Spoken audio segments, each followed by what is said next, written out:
If you look at the cultures of our ancient civilizations, their art, architecture, and tools, you'll notice some odd similarities between them. The Aztecs of Mexico, the Andeans of Brazil, the Axums of Ethiopia, and the other 25 letters of the alphabet. These civilizations are separated from one another by thousands of years and thousands of miles, which has led to the birth of a rather interesting conspiracy theory. A conspiracy claiming that there was once a global civilization that unified the world thousands of years ago, and that some sort of disaster wiped this civilization from existence. This hypothetical civilization was so powerful that its culture can be found in the ancient art and architecture everywhere in the world. And that's generally the evidence people will use to point towards the existence of this lost civilization. Other civilizations scattered around the globe, with nothing else in common, all share similar artistic and architectural designs.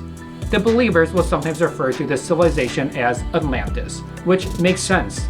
The legends surrounding Atlantis spoke of a highly benevolent and highly sophisticated kingdom with technologies that far exceed our own. So, it follows that if there really were an ancient unifying civilization, they likely would have possessed those same qualities. Although I'm going to refer to this hypothetical civilization as Atlantis for the remainder of this video, it's important to make the distinction that this Atlantis may not be the same Atlantis we saw in the 2001 Disney animation, or in 2018's Aquaman, or in any other media depiction of an underwater kingdom. The name Atlantis here is really more of a description of a long-forgotten kingdom than it is of a kingdom entirely underwater. With that disclaimer out of the way, let's move on to the evidence and talk about the similarity of structures around the world. The most frequently cited example towards this unifying civilization is how other civilizations around the world all have pyramid-like monuments. Variations of this image and others like it suggest that it's a bit of a coincidence that civilizations thousands of miles away developed similar architectural styles to one another. So this must be evidence that there was an ancient civilization like Atlantis which traveled around the world teaching other civilizations how to build pyramids. Right? Let's do a scientific experiment before answering this question. Please try this at home. I've got 3 tissue boxes and a 20-pound weight. Watch how the purple tissue box at the top moves after I drop the dumbbell on the couch cushion. Notice how when the boxes are stacked like a pyramid, the top of the pyramid doesn't fly off like when they're stacked straight up and down. This isn't a coincidence. Instead of a straight tower where each stone is supported only by the stone directly below it, pyramids are supported by at least 2 of the stones underneath.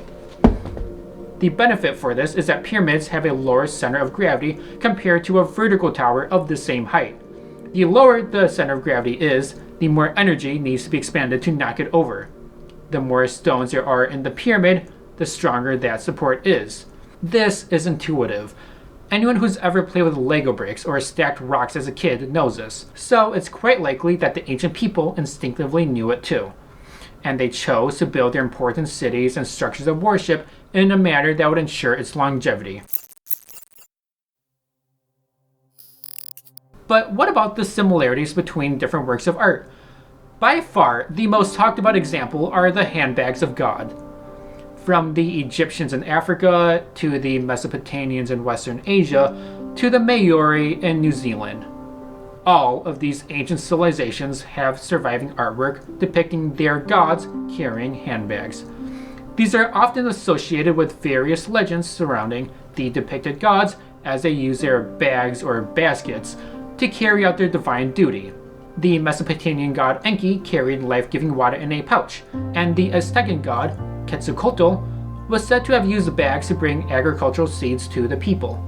The thinking behind this is that since so many civilizations depicted individuals holding bags, that it points to the fact that an ancient civilization like Atlantis may have traveled around the world teaching other civilizations that bags...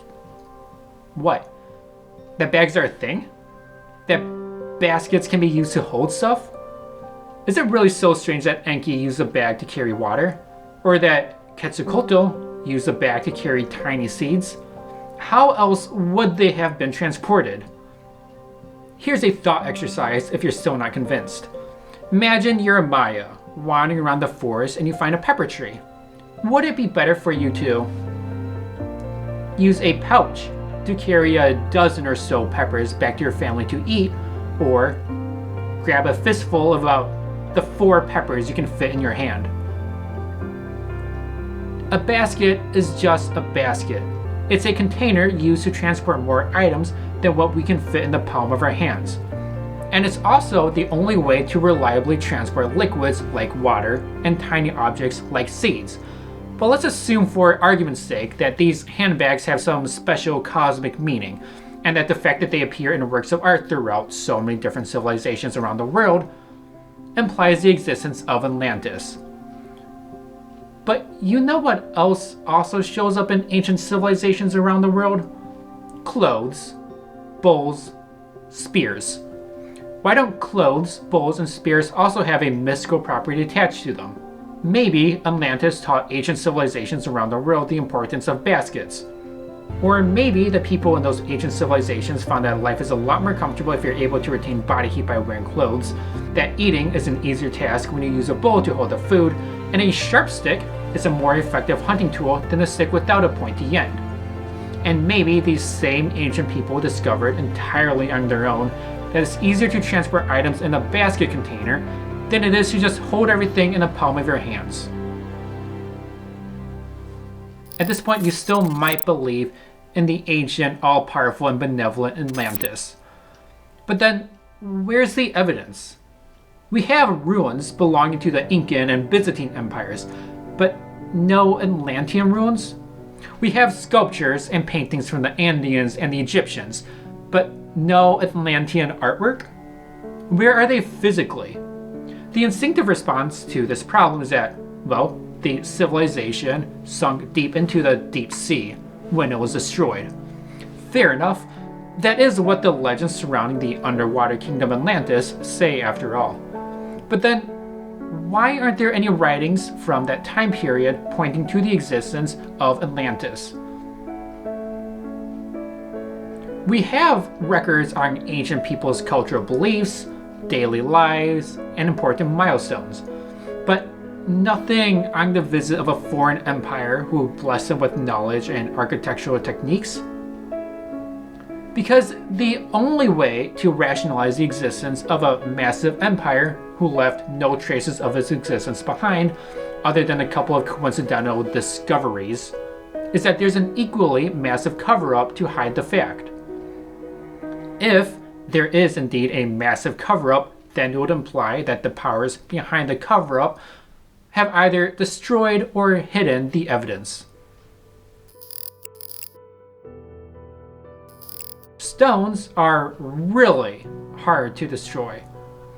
Unless you're using some form of explosive, it's incredibly difficult to destroy a rock beyond recognition. If you don't believe me, then just take a hammer outside and see how long it takes to smash a little teeny tiny rock into unrecognizable pieces. Then imagine doing that to a structure, say about 100 feet tall, with a perimeter of more than 32,000 feet. Because that's how big the Maya's Chichen Itza was, one of the ancient civilization's ancient pyramids that Atlantis supposedly helped build. We can assume that if Atlantis taught the Maya how to build a Chichen Itza, then the Atlantean structure it's based off of would be at least as resilient to destruction as the stones in the Chichen Itza. So when did the Atlantean structures get destroyed? What explosives did we use to blow them up?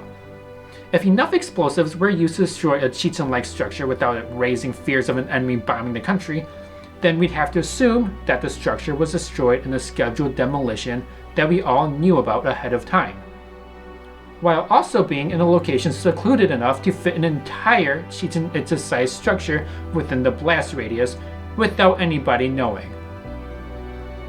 And there's only one set of explosions that fit both of those criteria: nuclear bomb tests.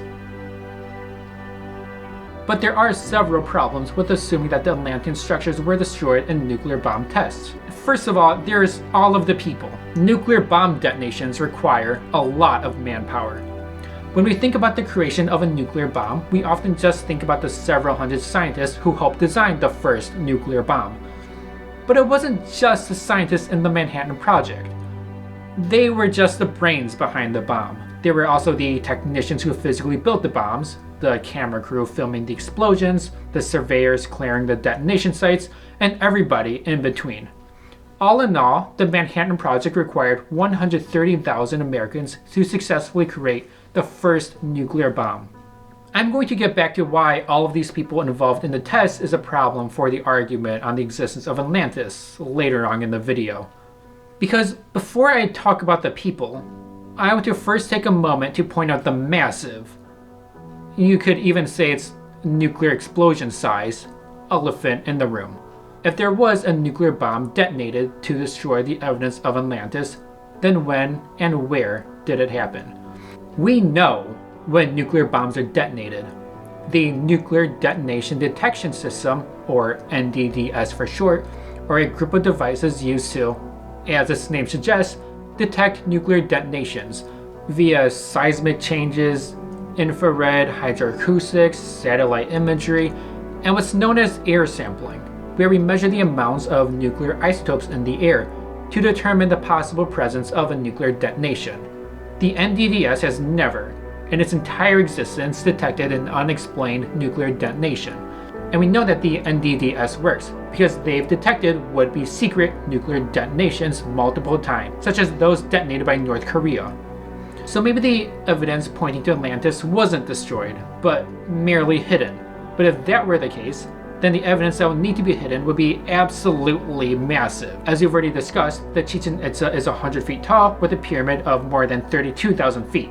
If the Maya were able to build a Chichen Itza-sized pyramid on the instructions of Atlantis, then we can also assume that Atlantis has also built Chichen Itza-sized structures before.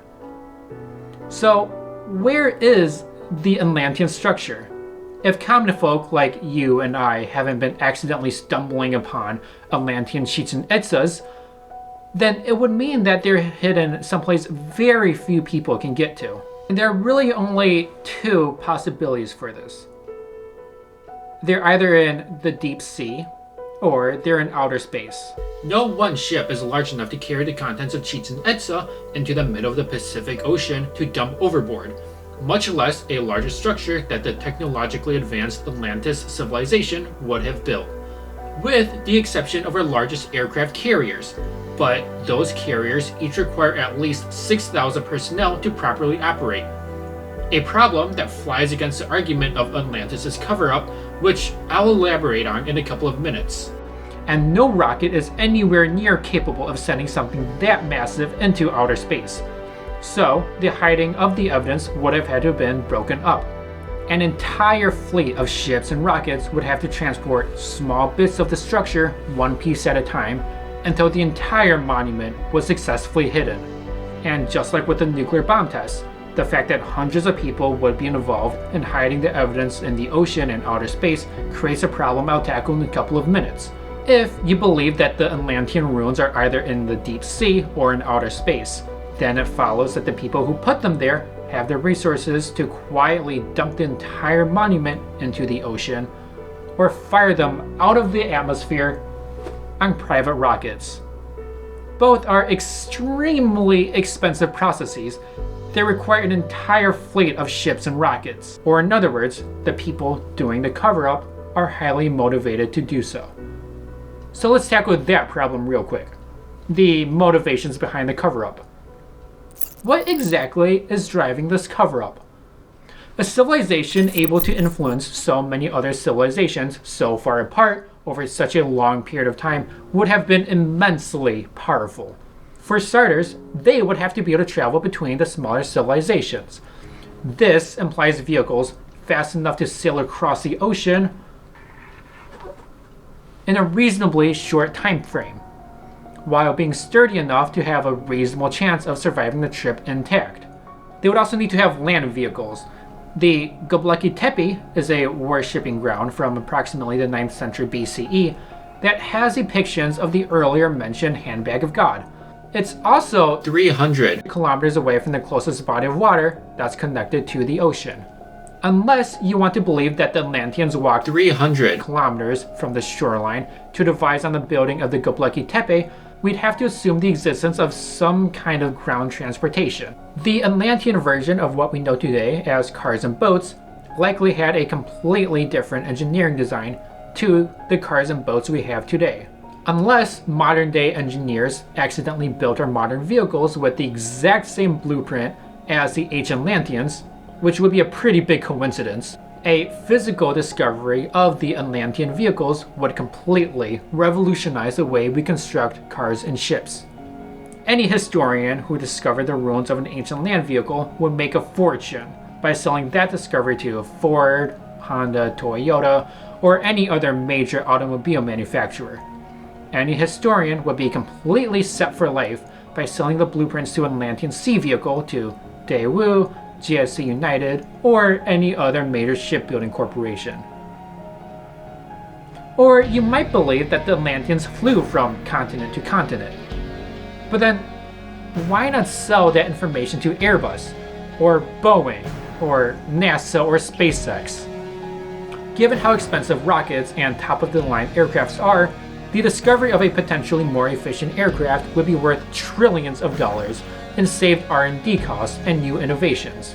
If you're thinking, well, obviously there's a lot of money to be made by selling this information, but the people hiding the evidence are already super rich, then I'd like to bring you back to the earlier point of the coordination effort.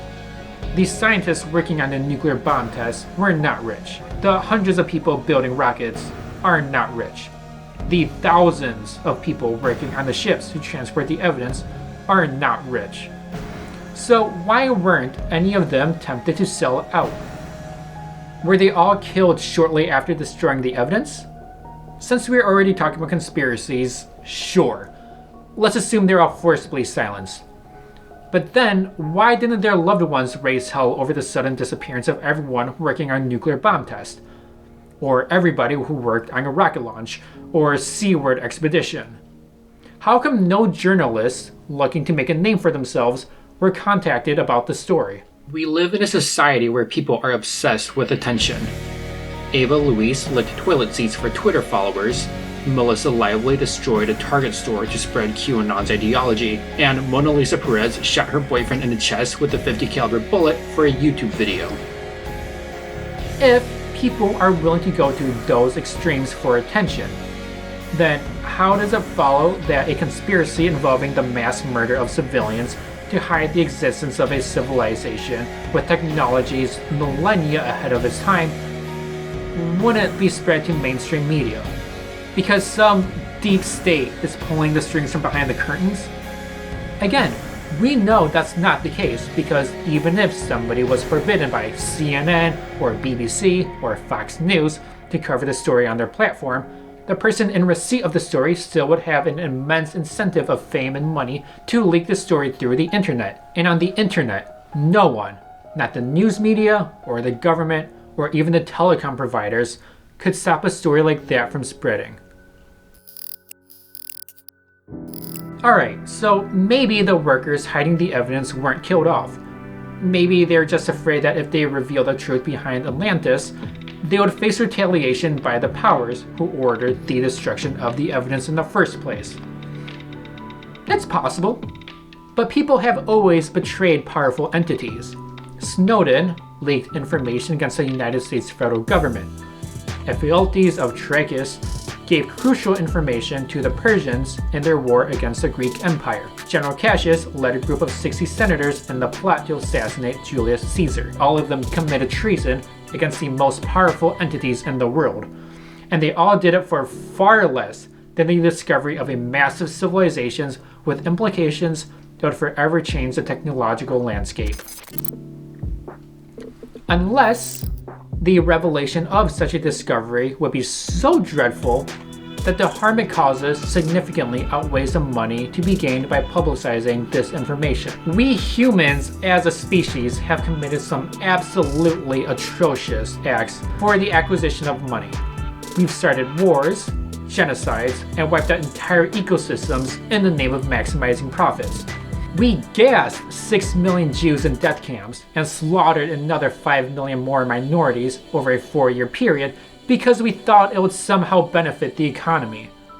So with this in mind, what level of outcome would be so devastating that tens of thousands of historians would keep buried instead of leveraging for more money than 10 generations of their family could ever hope to spend?